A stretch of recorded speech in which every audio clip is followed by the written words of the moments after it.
Feedback का घ्यायचा? प्रत्येक गोष्टीचा इम्प्रूव्हमेंट व्हावी म्हणून. सायमन टॉफेल जगातला सर्वात ग्रेट अंपायर.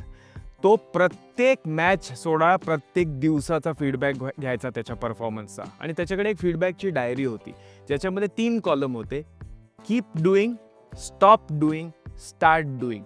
आणि खालच्या कॉलममध्ये कधी चूक झाली, कोणी फीडबॅक दिला, का चूक झाली आणि काय करता येईल, असंही तो डायरीमध्ये लिहायचा.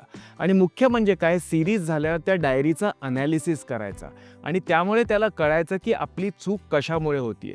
तर अशा एका सिरीजच्या, न्यूझीलंडच्या सिरीजच्या अनालिसिस नंतर त्याला असं कळलं की माझी चूक जी होतीये ना ती शेवटच्या 45 मिनिटात होतीये. मग त्याच्या अनालिसिसमधनं त्याला लक्षात आलं की काय होतं, शेवटी जेव्हा 1 तास उरतो तेव्हा माणूस थकलेला असतो, ऊन खूप दिवसभराचं घेतलेलं असतं आणि त्यामुळे गार्ड लो होतो आणि चूक तिकडे होते.